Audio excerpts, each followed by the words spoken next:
Emergency করেও আওয়ামী লীগকে বোধ হয় গেল না। আপনারা আগে ওটা দেখুন।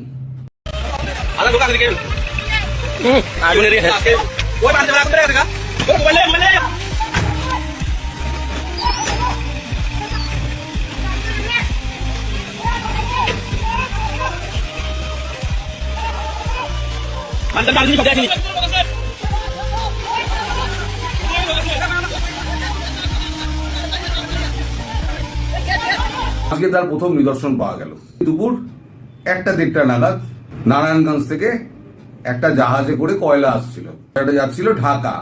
সেই কয়লার জাহাজে লাগিয়ে দেওয়া হয়েছে। এটা হলো শুরু। আমি যখন এই ভিডিওটা করছি তখনও পর্যন্ত আমার কাছে যা খবর, জাহাজের আগুন কিন্তু নিয়ন্ত্রণে আসেনি। কয়লা প্রচুর থাকার জন্য জাহাজটাই জ্বলে ডুবে যাওয়ার অবস্থা হয়েছে। দর্শক, এটাকে বোধহয় বলতে হবে শেষের শুরু। আওয়ামী লীগের ফিরে আসার এটা হলো শুরু, আর এদের হচ্ছে শেষ। শেষের শুরু হলো। আগস্ট মাসটাকে কিন্তু এখনো পড়ে রয়েছে। হাহাকার, কে কোথায় পালাবে তার কোনো ঠিক। তার মধ্যে যদি এরকম 3-4টে ঘটনা যদি ঘটতে থাকে, আওয়ামী লীগ কিন্তু সেগে উঠবে। আমি জানি না এই জাহাজ কে আগুন লাগিয়েছে, কিভাবে লাগিয়েছে তা আমি জানি না। ডক্টর ইউনূসের কিন্তু আরো বেড়ে যাবে, এটা বোঝা যাচ্ছে। কারণ একেই তিনি এক্সিট রুট পাচ্ছেন না বলে তিনি আছেন। তারপরে আবার অন্তর্ঘাত শুরু হয়, আওয়ামী লীগ করুক বা অন্য কেউ করুক, যদি অন্তর্ঘাত শুরু হয়, অন্তর্ঘাত বড় সাংঘাতিক ব্যাপার।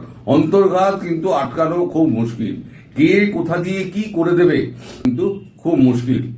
কারণ পুরো দেশটাই কিন্তু আওয়ামী লীগ এদিকে ওদিকে লুকিয়ে রয়েছে। তারা তো আর বসে নেই, ফেরার জন্য তৈরি হয়ে রয়েছে। এবার সূচনাটা শুরু হচ্ছে। হয়তো ছিল একদিন ধরে, মানে সলতে পাকায় তো এমন সলতে পাকা ছিল, এবার একটু আগুন ধরিয়ে দেখলো যে ঠিকঠাক জ্বলছে কিনা। যদি ঠিকঠাক জ্বলে থাকে চলে, তাহলে আরো বড়। শুরুটা হলো না, এটা কিন্তু ডক্টর ইউনূসের পক্ষে আরো ভয়ঙ্কর হয়ে গেল। ডক্টর ইউনূস কিন্তু রাতে আর ঘুমোতে পারবেন না। একে সেফ এক্সিট নেই, তারপরে অন্তর্ঘাত শুরু, আওয়ামী লীগ আসছে। সুতরাং ভাগো এবার, কিন্তু ভাগবে কোথায়? রাস্তা তো নেই। এরপরে ভাগার রাস্তার কি করে কোথায় যাবে, তার কি অবস্থা হবে, সেটা পরের ভিডিওতে আসছে।